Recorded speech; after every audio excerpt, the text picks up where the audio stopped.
Good morning, everyone. Welcome to the press briefing by PECC, Pacific Economic Cooperation Council. We're the official observer of APEC. We're here to present you and share with you the summary of our annual report called State of the Region. And at our panel are Mr. Eduardo Pedrosa, who will be presenting the report. He's the Secretary General of PECC. And on his left is Ambassador Tang Guoqiang, who is the co-chair, one of the co-chairs of PEC. He is also the chair of China Committee for PEC. And on the right is Ambassador Don Campbell. He is a co-chair of PECC, also chair of the Canadian Committee for PEC. We will first start with the presentation by Mr. Pedrosa, following which we will have the Q&A session. Can we kindly ask you to identify yourself as you ask the question? Keep the questions brief and relevant. As you came in, I'm sure some of you may have been given the documents related to the briefing, some of the copies of the PowerPoint slides, and then the press release. If you need any more info, please go to pecc.org. The report will be available online as well, and please don't hesitate to contact us.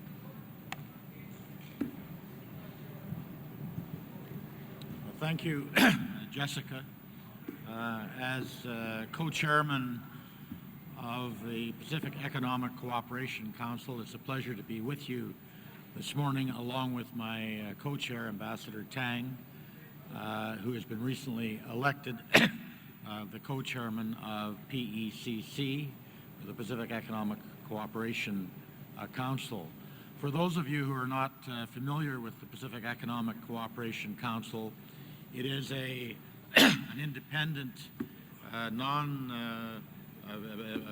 non-profit, policy-oriented organization dedicated to the promotion of a stable and prosperous Asia-Pacific. For those of you familiar with the lingo, it's a Track 2 organization, but very closely associated with the APEC economies, and we have official observer status with APEC. The report that we're going to be presenting to you is done annually. This is the 10th annual report on the state of the Union of the Asia-Pacific region. And without further ado, I will hand you over to our Secretary General, Eduardo Pedrosa, to present the report. Well, good morning. Thank you all for being here. I think could we have the presentation up on the screen? Thank you very much. As has almost become a tradition, I always get questions on what is this cover of your report? What does this mean? Well, the tree, of course, I think represents the growth of the region. It, of course, has been growing. And what we wanted to really emphasize here with having the tree concept was the idea of inclusive growth. The foundations underpinning the tree are, of course, the foundations of growth. But the message that we wanted to convey to you today is that there are some blocks missing. The foundation isn't perhaps as stable as it needs to be. And there are many things that the region needs to do to promote further inclusive growth in the region. Next slide, please. Next slide, please. One more, please. Thank you. Well, Ambassador Campbell has already presented to you who and what we are. The report I'm introducing today is the State of the Region report. This is an overview of the major developments in the Asia-Pacific region. Chapter 1 covers structural reforms as drivers of growth and inclusion. Chapter 2, it's the results of the survey that we do every year on views of stakeholders on key issues. This year, our focus was on promoting inclusive growth and structural reform. And the third chapter is an annual index that we do on measuring economic integration in the region. Next slide, please. What I'll be focusing on today are the results of the survey that we do every year. This year we had the responses from 710 opinion leaders from the Asia-Pacific community. We did this from the 21st of September to the 16th of October this year. What I'm showing to you in this slide is the mix. It's a multi-stakeholder survey. Most of the respondents come from what we describe as the non-government sector, which is composed of academics, those from civil society, and many of you from the media. I hope some of you from the media actually responded to this survey. Those from government and those from business. I think in some lingo, what we're trying to do is to get views from APEC Street. Those people are really working on Asia-Pacific issues. Next slide, please. This is the breakdown of respondents by sub-region. As you can see, a large proportion come from Southeast Asia, where of course we are here today. That's about 34%. And then Northeast Asia and the rest of the region. Next slide, please.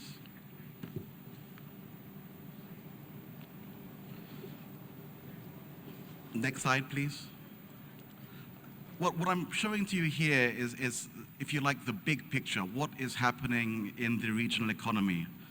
The average growth for the region has really slowed down from an average rate of around 5% growth to around 3.5%. This year, we're really seeing the lowest growth rate for the Asia-Pacific region since the bounce of 2010 from the global financial crisis.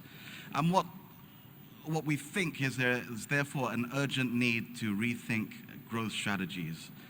Today, economies really aspire to and demand growth that is both sustainable and inclusive. So the question that we wanted to answer was where will future growth come from? What I would ask you to bear in mind is that much of the growth in the post-crisis period has been sustained by really what would be described as massive stimulus, either fiscal or monetary. These stimuli cannot continue indefinitely. We're already talking about the raising of, say, US interest rates. So in this phase of the post-recovery, really some consideration needs to be given to where the future growth will come from. Next slide, please.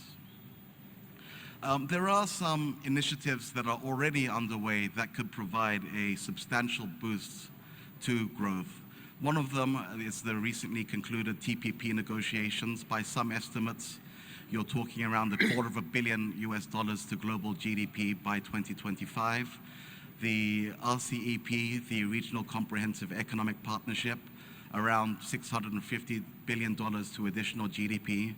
And the proposed free trade area of the Asia Pacific, which would provide an estimated almost $2.2 trillion to global GDP. There are other propositions that are underway. APEC has a connectivity blueprint. The ASEAN Economic Community is due to be concluded and implemented by the end of this year, and the Asian Infrastructure Bank promises to provide a new source of funding for infrastructure development. Next slide, please. So we asked our panelists for their views on what did they think were their views on the outlook for the global economy. Drawing your attention to the far right of this slide, what you see is around 40% of respondents to our survey expected growth to be slower next year. And I think this really reflects a somewhat a sentiment that's growing on the negative. As I said, global growth this year, or regional growth, will be the lowest since the global financial crisis. We also ask respondents for their views on specific economies. Largely, they were quite optimistic about the United States, Southeast Asia, and the Indian economies. There was some pessimism about China and Russia. Views were split on Japan.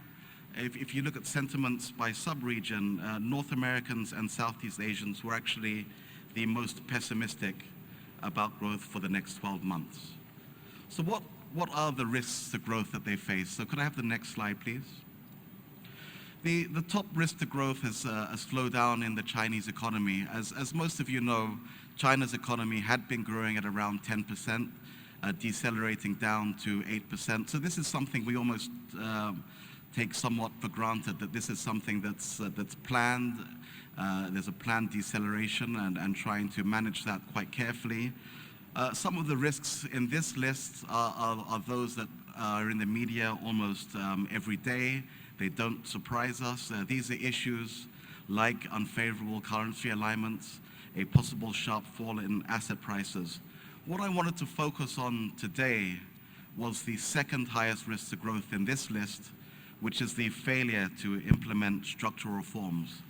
Close to 60% of respondents to our survey picked this as a possible risk to growth for their economy over the next couple of years. Next slide, please. This slide breaks that survey finding down by sub-region. What you see here are two sort of major things that I wanted to highlight. Number one is that this is a risk that is shared across the entire Asia-Pacific region. Everyone from North America, Southeast Asia, Oceania, and South America rated this as a potentially high risk to growth for their economies. The second thing I would highlight to you is compared to the survey that we did last year, the number of people selecting this as a risk to growth has substantially increased. I wanted to put this finding into some context. When the global financial crisis struck, there was a widespread acknowledgement that reforms had to be made to get growth growing. But to avoid a disaster of the magnitude of the Great Depression, some of these extraordinary measures that I mentioned in terms of fiscal and monetary stimulus were done. This has helped to support growth since the crisis, but it cannot go on indefinitely, and neither can these reforms. We use the term structural reform in the policy world quite a lot, but I thought it would be helpful a little bit to put some context and give you something concrete to explain what we mean. So could I have the next slide, please? What I'm showing to you is the number of mobile subscribers in the Philippines, where we are today, and the number of mobile subscribers per 100 in OECD countries. On your left, you have a nice picture of what a cell phone looked like back in 1990. Of course, no one really had cell phones back then, whether you were in the Philippines, any emerging economy, or an advanced economy. But what you see in the blue line is mobile penetration went very, very quickly in the OECD countries and started off somewhat slowly in the Philippines, but in the last 15 or so years, that penetration has accelerated considerably. Part of the reason for that acceleration are some of the reforms that took place in the Philippine telecoms sector regulation during the mid to late 90s. So this is just to give you a sense of what these reforms can do and why they are potentially important. We define structural reforms as changes in government institutions, regulations and policies designed to create a business environment that supports efficient markets, with the goal of structural reform to bolster the strength and efficiency of markets to enhance living standards. So I don't think anyone would really dispute that those reforms in the telecom sector were really a substantial boon to everyone. I remember when I still lived in Manila back in the mid to late 90s, it was incredibly hard to get a mobile, to get even a telephone line. Now it's much easier. You can just go to the nearest mall and pick and buy a SIM card. Those reforms are really essential and have changed everyone's lives, I think, for the better. Next slide, please. Structural reforms, as I said, they are ubiquitous. They cut across the entire economy. We wanted to get a sense of what the Asia-Pacific policy community thought was important. So we asked our respondents to let us know what they thought were important to the future growth of their economies. There are some ones here in the slide. What you see is 83% of respondents to our survey thought that innovation and entrepreneurship were very important to future growth. Reforms in the education and labor market, infrastructure, regulation, and financial sector policies. There were, I would sort of highlight to you, it's in the report, and I would draw your attention to it, some differences among respondents on what elements of reform were important to them. There was convergence on issues such as innovation, education, and labor, and there were divergences on the rule of law, competition, property use, business management, education, and social support. These findings tend to reflect the state of play in each respective economy's policy environment, and really tally very well with some of the sort of analysis that others have done on the policy environment in those countries. Next slide, please. I wanted to highlight education and labor. Analysis shows that some of the gains to productivity, the biggest gains, come from reforms in education and labor markets. But we wanted to get a sense of what people thought were priorities, where were their issues. The way we framed this question was to ask for the level of satisfaction that people had with each of the following in their economies. And what you see here is that respondents were least satisfied. They were least happy with the match between educational training and the actual needs in the economy, cooperation between education providers and employers, wage and working hour flexibility, the ability to secure skilled staff, and skills and labor mobility.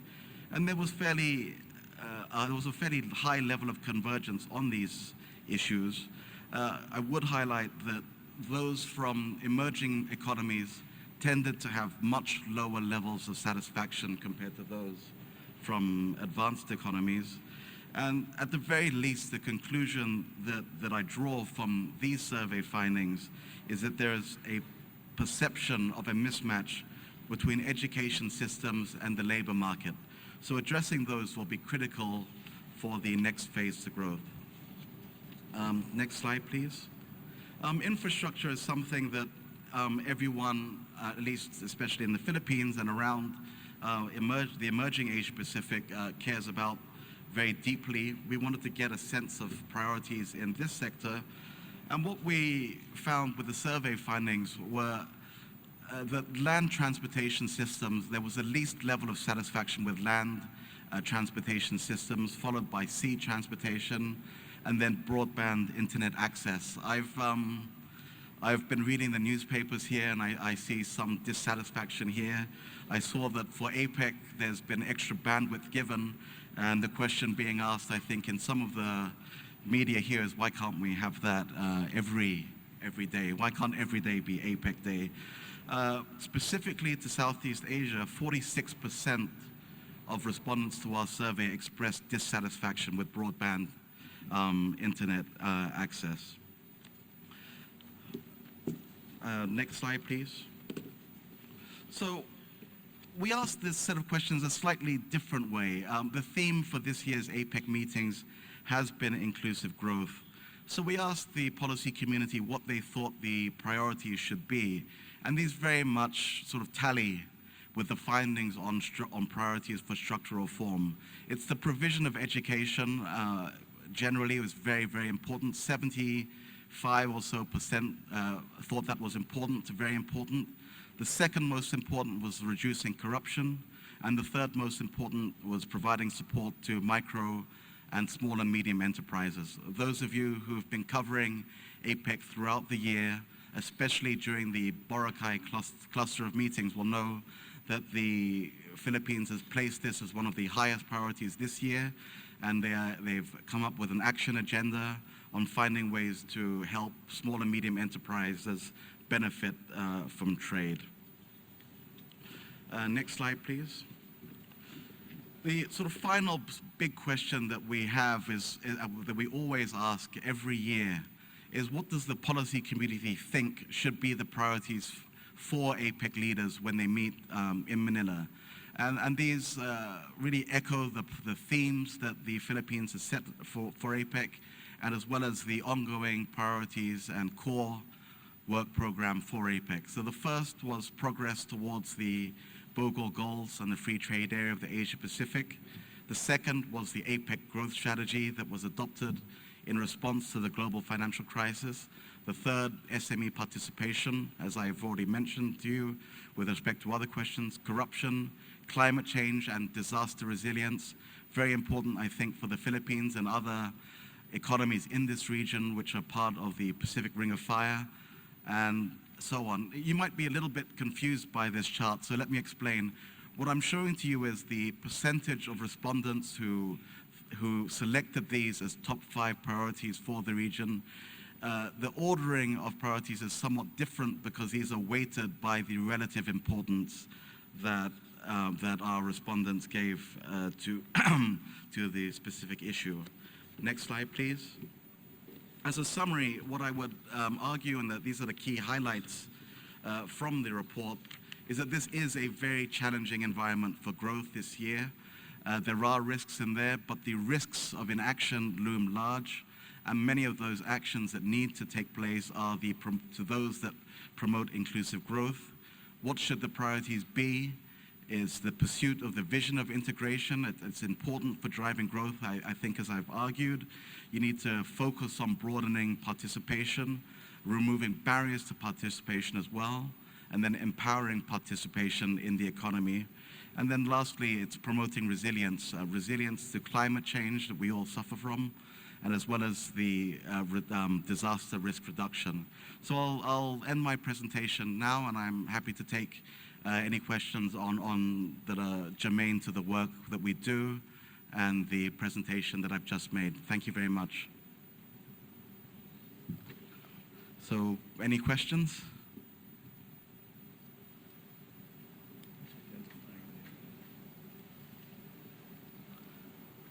So have I bamboozled you with far too much data and numbers to effectively engage your interest in this set of issues? Sorry, sir. Yes, sir. Could you identify yourself and your media agency, please? Lee Bolio, Voice of America. I have a question about TPP. As you know, that United States is pushing for more countries to join. But yesterday we heard from the Philippines trade officials that the country of the Philippines already enjoy free tariff, no tariff for 70% of the export to the United States. I'm wondering if TPP is really useful, or any other kind of trade, free trade agreement, is that useful to address what you just said about the slowdown in the economy here? If it's not free trade, what is it, or what are they that you think can really upgrade or enhance the economic growth in this region? Thanks. Well, I'll begin. I don't know if Don or Ambassador Tang, if you would like to chime in on this. I mean, you mentioned that about 70% of exports from the Philippines enter into the U.S. market tariff-free. But of course, there's another 30% of goods, and I think you'd have to probably look at the trade-weighted average to get a real sense of the barriers to Philippine products that enter into the U.S. market. The other point I think that's changed in the way trade operates is that much of global trade now takes place through global value chains. Nothing is really produced in any one single economy today. They go through various stages of production in different locations around the world.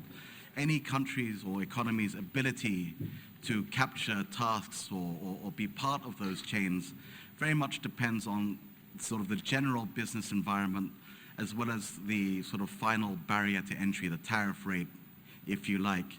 Because of the proliferation of FTAs in the region, those that have preferential access to the market really benefit very much from being part of that FTA because of the I don't want to get too technical, but because of the accumulation within the FTA, and so it's not, you can't just look at the tariff within the bilateral relationship, but you have to look at this whole series of tariffs in the whole supply chain, and that's something that we look at quite a lot. I'd emphasize the importance of investment and services in trade today. The Philippines, of course, is known for being preponderantly a services-driven economy. Services are a growing part of the Philippine export repertoire, if you like, but there's much more that can be done to promote the export of services. So the entry of the Philippines into the TPP and indeed other trade agreements would greatly help, I think, services exports from the Philippines and other Asia-Pacific economies. So is it beneficial? I'd argue yes. A lot of the benefits that we model actually come from domestic reforms that need to take place within, say, customs and other things. It's a very complicated set of numbers. Happy to engage you one-on-one if you like. Don, been with Well, us. I guess I would just add that we tend to traditionally look at free trade agreements in terms of barrier reduction, but that is becoming a significantly less important issue in trading relationships as barriers have progressively come down in the WTO system and in the various trade agreements. And what is really important, and this feeds into the whole issue of structural reform, are what we call behind the borders sets of issues.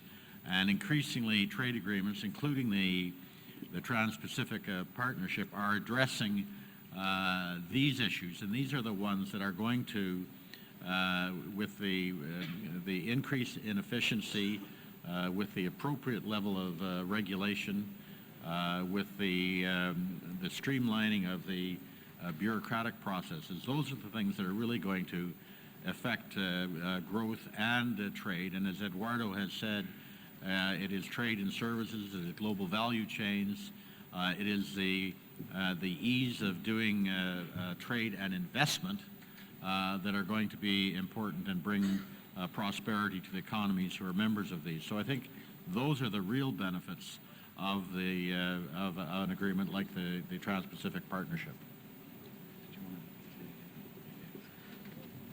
Please, sir. Good morning. My name is Aaron. I'm from the Brunei Times. I would like to ask a question regarding the surveys, the respondents on the most important factor promoting inclusive growth. And I would like to get the panel's opinion on the survey's respondents saying that public education is the most important factor. Generally, from real-life examples, I'm starting to notice that, for example, there's more and more people attending higher education, for example. But Could you speak closer to your mic? It's very hard to hear you. Hello? Yep. That's Okay, better. sorry. So I was asking about the most important factor with regards to inclusive growth, and most of the survey respondents indicated that it was education. Now, judging more and more people are actually attending higher education, for example, but actually this is corresponding to a real-life scenario where there are more and more unemployed graduates. So I would like to get the panel's opinion if more education actually guarantees inclusive growth, and if it guarantees, what is the actual mechanism that it guarantees inclusive growth? I mean, the economic analysis does show the need for higher education, especially as economic production and economic activities become more and more sophisticated. There are high levels of automation coming into the production process. It really does actually highlight the need for more vocational education. It's a very, very complex set of questions. So many of the jobs that we have today did not exist, say, 10 to 15 years ago. I mean, the classic example, of course, is right here in the Philippines with the BPO sector. It didn't exist 20 years ago. Is the education system coming out with the necessary skills for people to effectively engage in that? As the Philippines seeks to move up the value chain, you're moving from call centers to more sophisticated technical assistance things. Is the education system providing the skills for those people? And the other problem that you have is technology is moving so quickly. The classic examples we see is, say, the rate of adoption of technologies. Television took so many years to reach an audience of 50 million. I think Facebook did it in 2 years. Everything moves very, very quickly. It's not necessarily providing specific sets of skills, but the ability to continue to learn and adapt in this extremely fast-paced environment. Don, do you want to speak?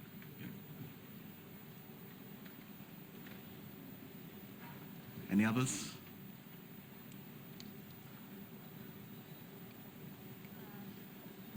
Excuse me, sir. I'm Sophie from Us TV, and I have 2 questions. So the first one is, how do you think of the prospect of Chinese economy in the upcoming years, and how will it influence the regional growth in Asia-Pacific region?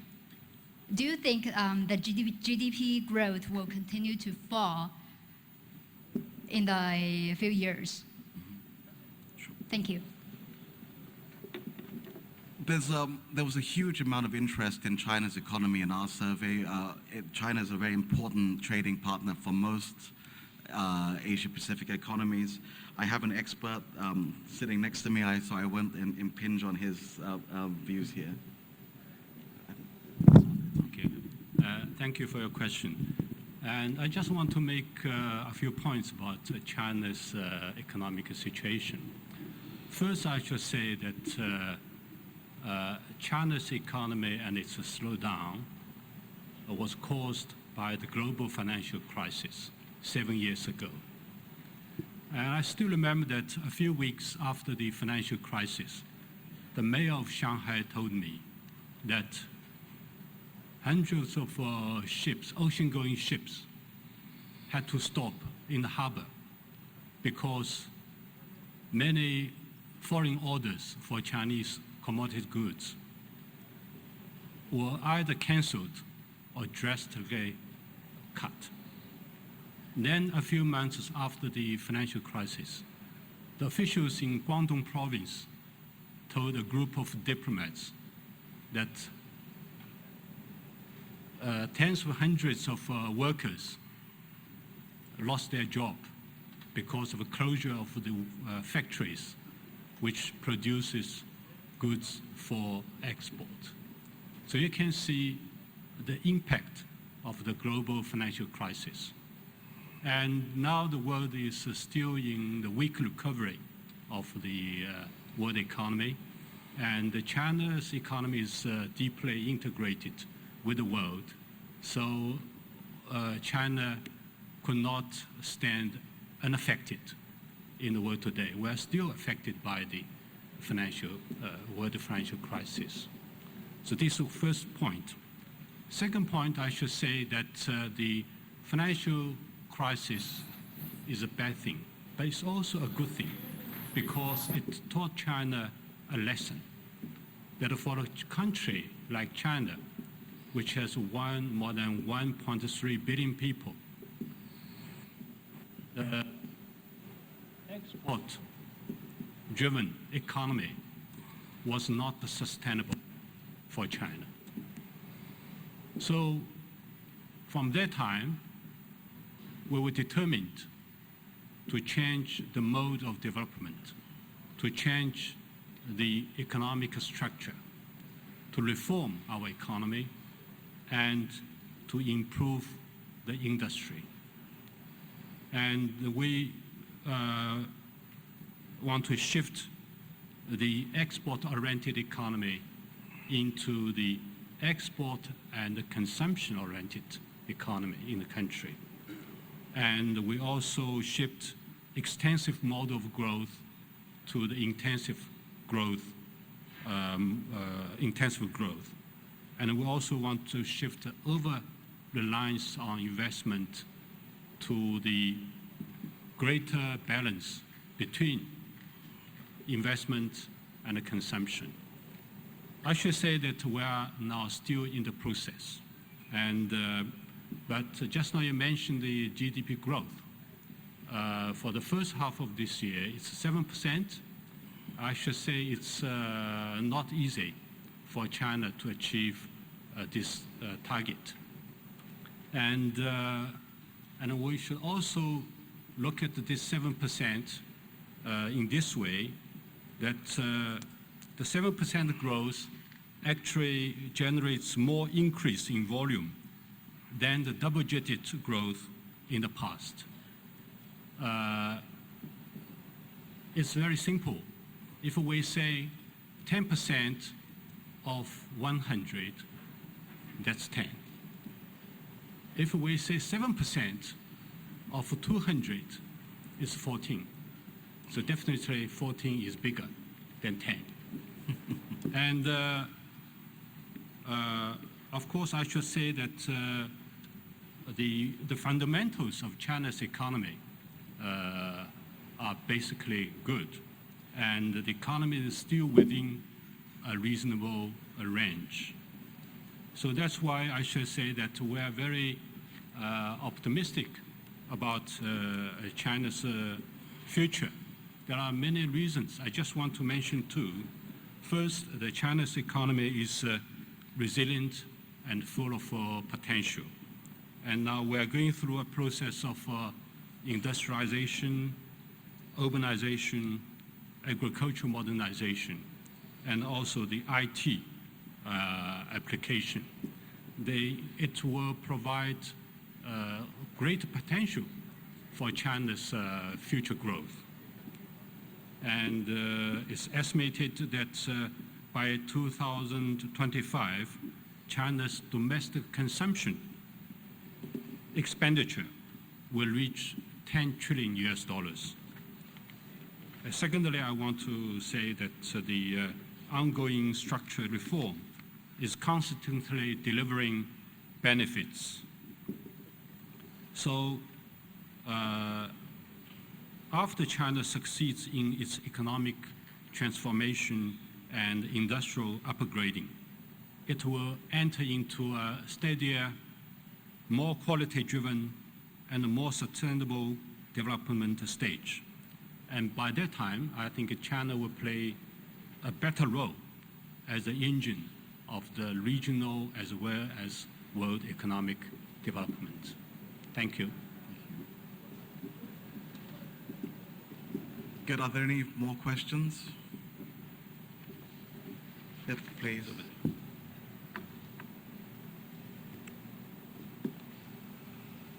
I'm Victor Saulon from Business World, the Philippines. Hi, good morning. Good morning.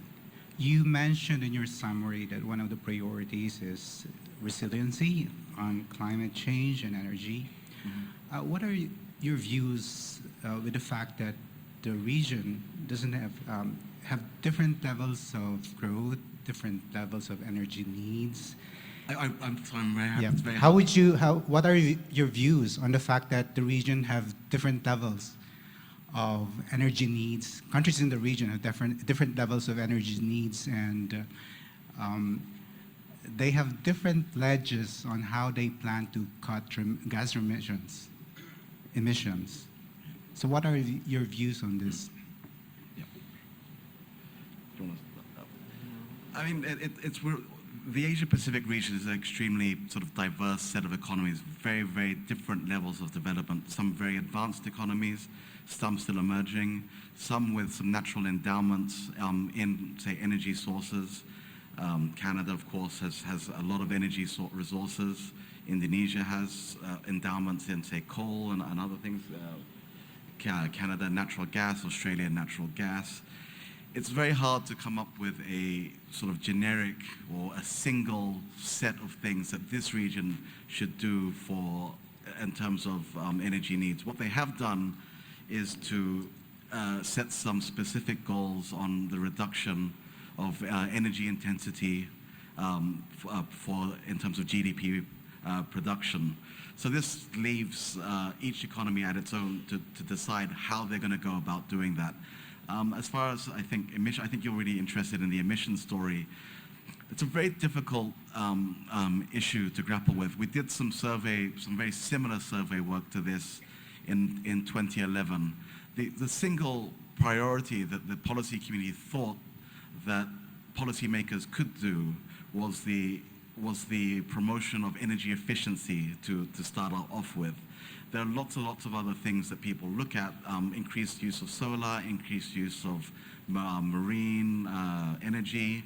There are questions about the future of nuclear technology and so on. It's a very complicated question, and I can't do a simple one. It probably deserves a very thick book, but thank you for the question.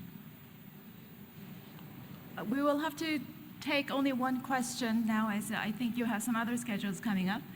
If you have any other questions, please don't hesitate to contact us, and the report will be available online at www.pecc.org.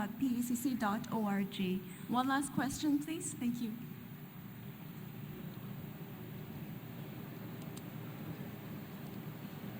Good. Well, I think we got off easy this morning. Thank you very much for your time. You can contact Jessica or any of us directly if you have specific questions on the report. Thank you very much.